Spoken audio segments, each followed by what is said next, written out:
इस वक्त की बड़ी खबर असम से आ रही है, जहां कांग्रेस पार्टी के सांसद गौरव गोगोई की पत्नी के संबंध पाकिस्तान के एक नागरिक से कितने गहरे हैं और क्या वो पाकिस्तानी नागरिक असम में सांप्रदायिक सौहार्द को बिगाड़ने की साजिश का हिस्सा है। ये सवाल अब पुलिस इसकी जांच कर रही है। यह सवाल और गंभीर तब हो गया जब असम पुलिस ने गौरव गोगोई की पत्नी एलिजाबेथ गोगोई को जानने वाले एक पाकिस्तानी नागरिक के खिलाफ एफआईआर दर्ज किया। दरअसल असम पुलिस की सीआईडी ने पाकिस्तानी नागरिक अली तौकीर शेख के खिलाफ भारत दंड संहिता और यूएपीए के धाराओं के तहत मामला दर्ज किया है। असम के मुख्यमंत्री हेमंत बिस्वा शर्मा ने इसका बाकायदा ऐलान किया।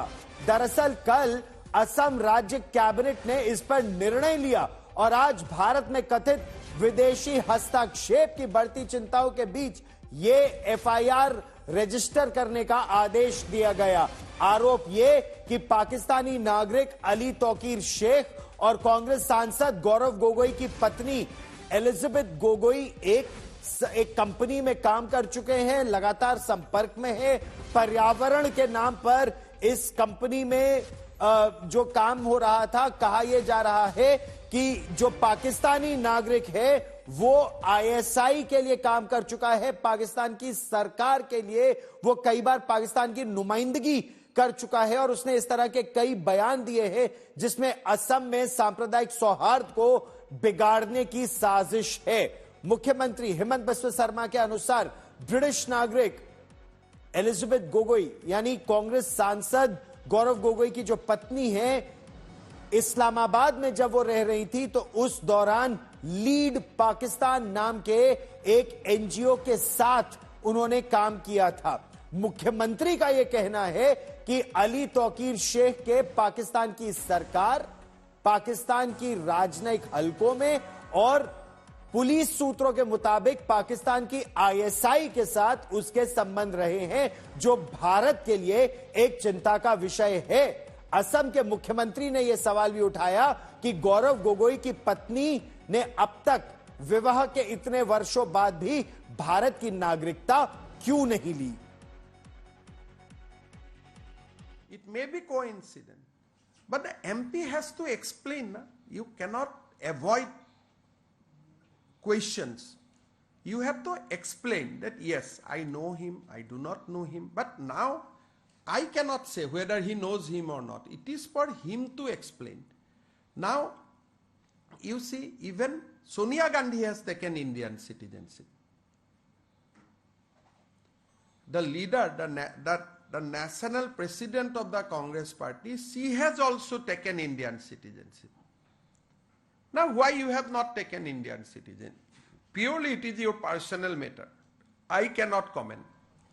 But being a foreign national, can you interfere in the election process of India? That definitely I can question.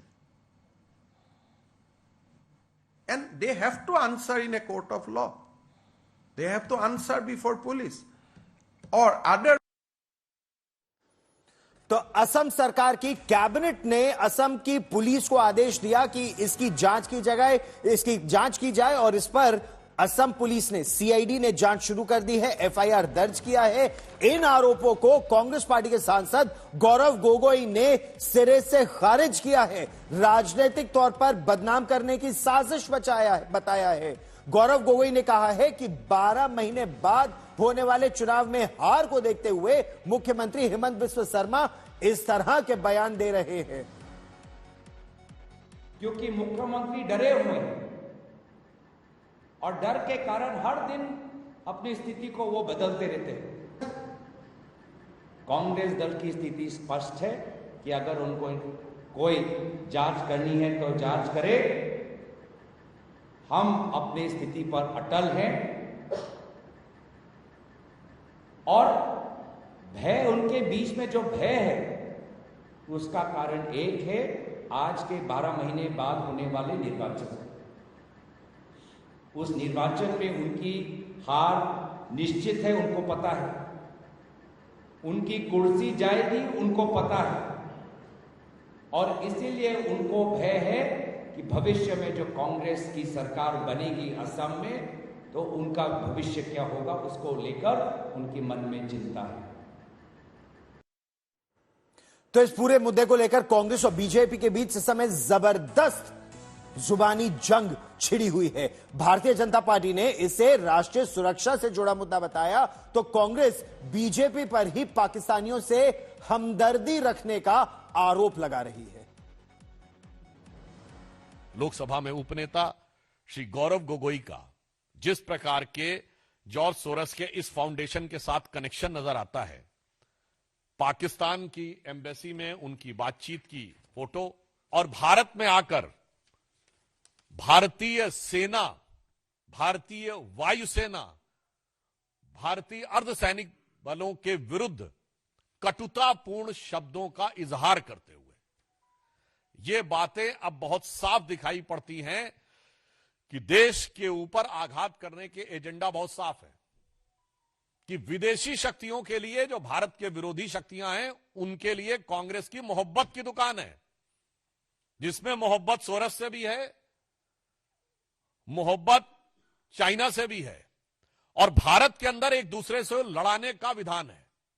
Bharatiya Janata party का पूरा इतिहास जो है वो भरा पड़ा है। आडवाणी जी ने जाकर के जिन्ना की मजार पे फूल चढ़ाए थे, प्रधानमंत्री जी ने जाकर के नवाज शरीफ की बिरयानी खाई थी, उन्हें बुला करके देश में मेहमान बना करके शपथ ग्रहण में बुलाया था, पठानकोट में बुला करके आईएसआई को कदमताल कराया था, परेड कराया था। ध्रुव सक्सेना से लेकर के न जाने कितने भाजपा के कार्यकर्ता भरे पड़े हैं जिन पर इस तरह के आरोप लगे और उन पर क्या कार्रवाई हो रही है कुछ पता ही नहीं चल रहा है। ये नया शिगुफा है जो उछाला गया है असम भाजपा की तरफ से, मुख्यमंत्री जी की तरफ से, क्योंकि उन्हें पता है आने वाले चुनाव में असम की जनता उनके सरकार के भ्रष्टाचार के खिलाफ वोट करने जा रही है, इसलिए मुद्दों से ध्यान हटाने की कोशिश कर रहे हैं। तू इधर उधर की ना बात कर, ये बता के काफिला क्यों लुटा, मुझे रहजनों से गिला नहीं, तेरी रहबरी का सवाल है। 5 साल में असम में डेवलपमेंट के नाम पे क्या किया है, इसका जवाब दो। भ्रष्टाचार के जो आरोप लग रहे हैं उसका जवाब दो। इस बड़ी खबर पर लगातार रहेगी नजर, क्योंकि मुद्दा अगर राष्ट्रीय सुरक्षा से जुड़ा है तो इस पर राजनीति कतई नहीं होनी चाहिए। इस पर हम रखेंगे नजर।